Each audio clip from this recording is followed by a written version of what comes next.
Dude, to be honest, man, that was just a waste of money. That entire fight. Well, I mean, at least you didn't have to pay for the whole thing yourself. Yeah, well, still, $30 is still too much for that damn fight. You wasted 30 of my dollars. Dude, why, dude? If you watch the whole 360 Showtime 360 with the fight camp or whatever, I didn't even bother. Dude, like you mean Mosley, the HBO wannabe? Yeah, Mosley was like, "Oh yeah, I'm gonna knock him out." Hold on, and then I love this part at the end of the fight when he was like, "I didn't want to risk anything." Dude, it's a fight. It's a fight. You're risking everything. It's a fight. Stupid. Dude, you know what that is? Stupid. We'll never see it. It'll never happen. We'll never see the Pacquiao. Don't even talk. Don't say it. Right. It's over.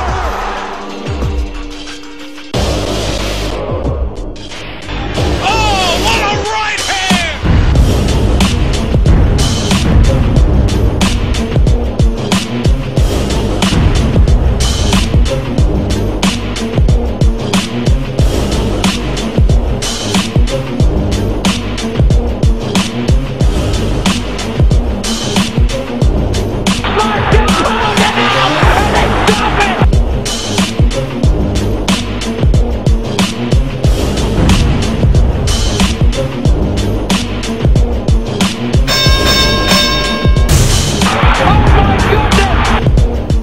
Welcome to In the Clinch with Chuck and D. I'm Chuck.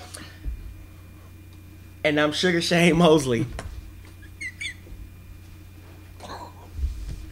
You should have just got up and ran. I should have just got up and ran.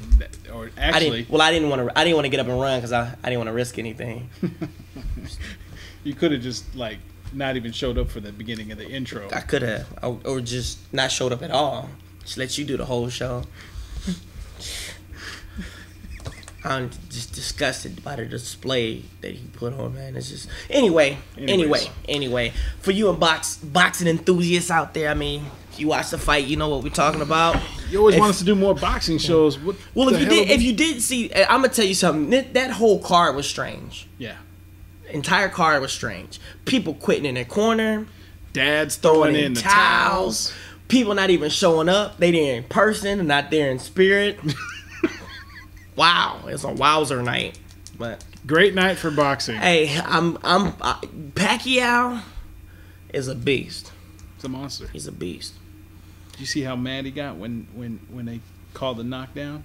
Oh, yeah, he should have. Come on, man. He went into a whole nother gear. I don't. It was bad reffing too, so I don't even want to get into that. Anyway. All right. So since the last time you saw us, UFC 129 went down. St. Pierre Shields fight card. What a great fight card. Yeah, up until the very end. Up until the very end. Hey, that's not a shocker to anyone. That's typical UFC. Yeah. Hey, Diaz, I'm so happy Roy McDonald dug in your ass. To me, I mean, like now, can you find a humbling bone in your body? I think that deserves a high five. Yeah, I got you. You didn't think that was coming, did you? Yeah, hey, got your ass whooped. Diaz got your ass beat. Yeah, he did. He got rolled, and you know what McDonald said? Mm-hmm. He said, "Fuck your mean mug, Diaz. Fuck your mean mug." Yeah. And then I'm gonna tell you something. Those cards, the Diaz card was a good card. Henderson, good fight. Henderson and Bocek, man. Ben Henderson, I did not expect that out of you. Maybe because your boy was in the crowd, Anthony Pettis was in the crowd. You had something to prove. You wanted to show him something. Making a statement, baby. What's funny now is because I honestly believe that Jim Miller should be the next shot at the title. But now they just announced today that because they're waiting for the. Which is a delay now because the Frankie Edgar and Maynard both got hurt. Right, so that fight isn't gonna happen. But I'm not gonna go that far. But because they did announce that what's the name Maynard was wanting to fight, but they just being that Edgar was wanting to fight, and being that Maynard got hurt, they just scratched the whole card all together. So bullshit. Henderson. Does he deserve a rematch? Probably, but he has to go through Jim Miller first. But I honestly feel that Jim Miller should have been next in line after what should have been the Pettis. 17 fights in the UFC. He's beat everybody that they put in front of him, and now Dan Miller's got to beat Ben Henderson too just to get a title shot. And this is the same bullshit that they put Diego Sanchez, who I'm not a fan of. They put him through the same thing. Well, but Diego Sanchez didn't pan out either. But Diego Sanchez went 19-0 without a title shot. Right. Anyway, the Machida Couture. Did not see that coming. The Karate Kid versus Captain America. I don't know if Steven Seagal is teaching them kicks or what, but he kicked the shit out of Randy Couture. What did he say? Try to find a path of least resistance and use it without harming others. Live with an integrity and morality, not only with people but with all beings. Hey, he took the path of less resistance, but I mean living in harmony. Kicked the shit out of Randy. Hey, Randy lost a fight and a tooth. I'm like, damn. Randy lost a bit of his mind. Man, and a little bit of his dignity. I mean, to go out like that, I did not see Captain America going out like that. But hey, it was a good end. Finish him. It was a good end to a living legend. He's a living legend in the sport of MMA. Let me ask you a question, because it's on my mind. Does that put Machida back into the upper echelon, beating Randy Couture that way? He needs another fight. I mean, being that Randy Randy's been getting his ass whooped here lately. You know they're gonna say, you know what they're gonna say in Brazil. He beat Randy Couture's ass. Yeah. Randy Couture was 57 years old. Right. The next fight was the worst ass whooping. Well, I'm gonna say this: Aldo Hominick was holding his own up until the fact that he took a vicious elbow, and dude, he had a growth, unbelievable growth. Hominick, unbelievable growth. Unbelievable growth. That thing was huge. Anyway, Mark Hominick did his best. Hussein Rahman. Impression. It's like once that happened, he had another Mark Hominick growing out of his head. Yeah, well, Aldo should have finished the fight after that, but I think Aldo kind of was gassed. He hadn't been in the ring for almost a year, so. But also, I think he was just afraid. Like, he went into the ring fighting one Hominick, and by the end of the fight was fighting two Hominicks. Yeah, that thing was huge. It was huge, and then the lackluster performance of both Jake Shields and George St. I will Pierre. say on GSP part, they did show he was poked in the eye, and I think it's happened in the second round. But Jake Shields, this fight showed that you should have stayed in Strikeforce. Should have stayed in Strikeforce. Because listen, here's the thing. What did you? If you weren't gonna lay it all on the line, there was too much respect in this fight. He fought just like Shane Mosley fought. I mean, just scared. Why did it take him till I think it was the third or fourth round when he started doing takedowns? That doesn't make sense. You're not a stand-up fighter. That's your bread and butter, man. From the jump. If you gonna lose going out on your shield. Don't lose. I don't even want to talk. You fought St. Pierre's fight. That's all he did. He did. He didn't fight Jake Shields' fight. He came to fight George St. Pierre's fight. The next card we got coming up is UFC 130. Mm-hmm. That's going down on what was that, Saturday? May 28th. May 28th. This is an interesting fight card. Again, the main event should have been the lightweight rematch between Gray Maynard and Frankie Edgar. Unfortunately, they both took which, to be honest with you, I'm not really missing the fight because I didn't care to see both of them fight again anyway. I'd rather see Jim Miller fighting Frankie Edgar for that title. Well, Gray Maynard should have won that fight. The ref should have stopped that fight. Yep. Long before. It shouldn't have even ended in a draw. I mean, to me, the fight should have stopped. Frankie Edgar stood up and was just like leaning. You know what I'm saying? Anyone else had been in that fight would have got stopped. Yep. Plain and simple. So it ended up in a draw, which you let him regain his wits and then he's back in it. So, but anyway, now that's off the card. So now Jackson Hamill take the top spot. But So the first fight I want to talk about is the battle to remain in the UFC. Kendall Grove versus Mark Boach. Kendall Grove won his last fight, though, right? No. Yeah, he won his last fight. Are you sure? I believe he did. I think he won his last one, and he this is actually a fight at 205 now, right? Yeah, he's moved up in weight. Maybe he did. Yeah, he did lose. Lost to Damian Maia. He did lose to Damian. He lost his last three out of his last 5. I believe he was winning that fight, and then he ended up getting his ass whooped for like the remaining of it or whatever. He's lost his last 3. He's lost 3 out of his last 5 fights. So I mean, I don't know. I guess it's yet to remain to be seen whether or not I don't know. I don't know what he needs to do, but he needs to change something up. Something's got to change. Maybe moving up to a higher weight class will change things up for Kendall Grove. Well, at 205, if he's 205 and he's in the gym and he's working out, to me he'll be just from his physique and everything will be a perfect matchup with somebody like John Bones Jones. Physique wise, maybe. Yeah, but skill wise, athletic ability either is not a. Tim Boach is not a punk either, though. Yeah, but Tim Boach has also lost 3 out of his last 5 fights. That's why I said this is probably whoever loses this fight is probably gonna take the long walk out of the UFC. Well, it'll be interesting to see what they do. Next fight on the fight card: Miguel Torres versus Johnson. Johnson? No, not Miguel Torres. No, it is Miguel Torres. Yeah, Miguel Torres versus Demetrius Johnson. Mighty Mouse. On the WBC. Both of them. Who are you taking out of Grove? You know what? I don't know, man. I'm gonna get an edge to Kendall Grove. I think he may be a little bit faster in the ring, may not be worn out as much as Tim Boach, but Tim Boach has knockout power, and it'll be interesting to see. I think Tim Boach is probably the stronger of the 2 fighters. Definitely. If it goes to the ground, that may become apparent. But Kendall Grove does have good ground. Some great Brazilian jiu-jitsu, so I'm going to go with Grove as well. Now you have the Miguel Torres versus Demetrius Johnson fight. I don't know. Miguel, I don't think he looked very impressive in his last fight, whereas Demetrius Johnson is 13-1.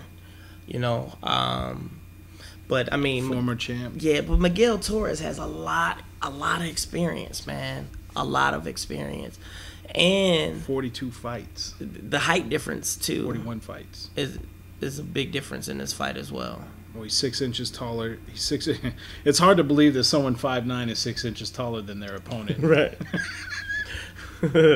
But it is. So I don't know. I'm gonna go with Miguel. I just think that the experience is gonna outweigh just the rest of what Demetrius has done thus far in his fight career. I mean, the guy is real good. I mean, you can't go 13-1 and not be decent, but it's just that I think Miguel Torres brings a lot more to the plate. I think Miguel Torres is a better striker. I think that Demetrius Johnson is probably the better grappler, but grapplers sometimes play into submission art. Technicians. I mean, whether you're a good grappler or not. I mean, the guy's a black belt in jiu-jitsu. You know what I'm saying? So, which I was trying to say is was going to play right into Miguel Torres' hand. So, I'm going to go out on a limb. I'm going to go ahead and go with Demetrius Johnson, just because I think that Demetrius Johnson may be the hungrier of the two, and it's been a while since we've seen Miguel Torres. Anyways, next fight is your man, Brian Stann. Brian Stann versus Jorge Santiago. I don't know Jorge Santiago. I think he's a new and upcomer to the UFC. Brian Stann is a monster. For this to be your first fight in the UFC, I would literally go and try to slap the shit out of fucking Silva. for making this match, or whoever's in charge of it. It's like, damn, you couldn't have put me with anybody else but this guy, you know? Coming off a great victory over Chris Lieben. Right. Brian Stann is an ex-Marine. Mm-hmm. Well, Shout out to the Marines. No such thing as an ex-Marine. He's a Marine. Oh, I'm sorry. Yeah, My bad. It's okay. You don't know any better. Fucking civilian. Anyway, I'm going with Brian Stann. Going with Brian Stann as well. You already go with Santiago. I don't know nothing about the guy. Next one is going to be Alves. Thiago Alves. I'm hanging on for Story. my dear life in the UFC. Thiago Alves. Well, he still has a lot left. I don't think that the UFC is not going to cut that guy. I think it all depends upon how interesting he makes this fight, because he's been lackluster for the last couple of years. Ever since his last great fight was against. Well, okay, he fought GSP. Okay, wait. Lackluster. He fought. Any fight against GSP is lackluster. Right. And then he fought John Fitch, and John Fitch, just all he did is grab GSP, blueprinted that shit, and then applied the same fucking thing to fucking Alves. Right. So, I mean, that's why John Fitch is, his last great fight was against Matt Hughes. All of right. The 2 years ago. Right. 2 years ago was the last best fight that Thiago Alves had. Brick Story, he's an up and coming fighter. I mean, he's put some good fights in the UFC. I mean, is he a top tier guy? Like, because you can honestly say that Thiago Alves could be in the top 10 of in the welterweight. I'll give you that. Where Rick Story isn't nowhere near that peak yet. So, I mean, if you want to say, yeah, Alves hasn't been performing. I mean, the dude had brain surgery. You know what I'm saying? I mean, to bounce back from that and then to go in there and fight John Fitch the way he fought. I mean, he put up, it was a good enough effort against John Fitch. Okay. And, I mean, and to come back and do that. But, I'm going to go with Alves. I just think that Alves is just... I'm gonna say that this is gonna be the fight that Story is going to take seriously, because it could propel him into. It could. It could propel him up. It could further, very well do. And he's a well-rounded fighter. I'm going. With Story I mean, he's a taller fight. He's a little bit taller. I don't think he's bigger than Alves, but that weight has proved Alves could be Alves' downfall too. So, Frank Mir versus Big Country. It's like one of those. Why are we watching this fight? Well, now it's the co-main event. I mean, like, has Frank Mir? Is he that guy now? Is he the guy that you have to fight in order to get right? The Brandon Vera, the Matt Hughes, the gatekeeper. You're right. I mean, is he the gatekeeper for heavyweight? Like, in order to get a title shot, you have to go through him. Yeah. Because the thing is he's sneaky. Both of these guys are good in jiu-jitsu. They're both good jiu-jitsu artists. I mean, hands down. You being a jiu-jitsu guy yourself, can you pick who would be the better of the two? Mir probably would be the better of the two. Not taking anything from Roy Nelson. Right. I think Roy Nelson's physique may get in his way when he does some of his jiu-jitsu. You know what I'm saying? Because, I mean, if you said it. you called out the 500-pound elephant in the room. I'm just saying. I mean, is that a hindrance? No. I mean, it's got to be a plus, though, in a triangle situation. Yeah, well, you got to understand. Because your belly is so much closer to their face. Well, yeah, but it could also hurt you, too, to where, sometimes somebody might just use it as cushion. You know what I'm saying? Ooh, this is soft and cuddly, But Frank Mir is that guy, though. Frank Mir is the guy. I mean, Frank Mir is good off his back. And he's good, Probably one of the best. Roy Nelson, I mean, in the grappling game, Roy Nelson is good because he could put that weight on you. I think this is going to depend upon how Mir wants to approach this fight. Mir's striking has improved. Roy Nelson has good striking, so that's good. I mean, equal size in each of this fight. Is Mir going to want to take this fight to the ground, or is he going to want to keep it standing? Because if Nelson has proved anything, he's proven that he could take a punch. Mm-hmm. He stood in with Junior and took everything Junior had. And the kitchen sink. Give me more. He went through them punches like Big Macs. Right. What else you got? I don't think Mir can knock out Big Country. So I don't think so. This is going to really depend on how Mir wants to approach this fight. If Mir wants to stay on his feet, it could prove detrimental to him in this fight. Because who you Big taking? Country, I got to take Big Country. Okay, I'll take Mir. I'll take Mir. Call it a day. I'll call it a day, and I'm gonna take Mir. And I agree with you on a certain aspect, but Mir could be that guy. I mean, Mir took a lot of abuse from Brock, and he got knocked. He did get knocked out by your boy though. I can't think of the big guy, the big hand guy. His name Shane Carwin. He got rocked with Jackson Hamill. Is it? I won't. I'm not even gonna go there. I was about to do it. I'm not even gonna go there. I'm picking Jackson. Hamill is a good fighter. Rampage is a champ, former champ. You know what I'm saying? He gonna knock Hamill's ass out. This has got title implications. It does. I'm going Jackson. Rampage Jackson all day, every day. Hey, it's one of my favorite fighters in the UFC too. So there's no question that I was going with this guy. Hey, BJ Penn and Rampage are my two favorite fighters in the UFC. And there's no way I'm gonna ever go against them. These dudes could go. Rampage could fight your boy Brock Lesnar. No, your boy John Jones. John Jones, and I'm gonna still go with Rampage. Rampage can't see John Jones. Yeah, well, if he connect with that punch, we'll see what he's really made of. All right, well, that's going to do it for us. We will see you back here again after UFC 130 because there is a Strikeforce card coming up. So until next time, I'm Chuck. And I'm D. And you were in the clinch. Boom. That's like Pacquiao right there.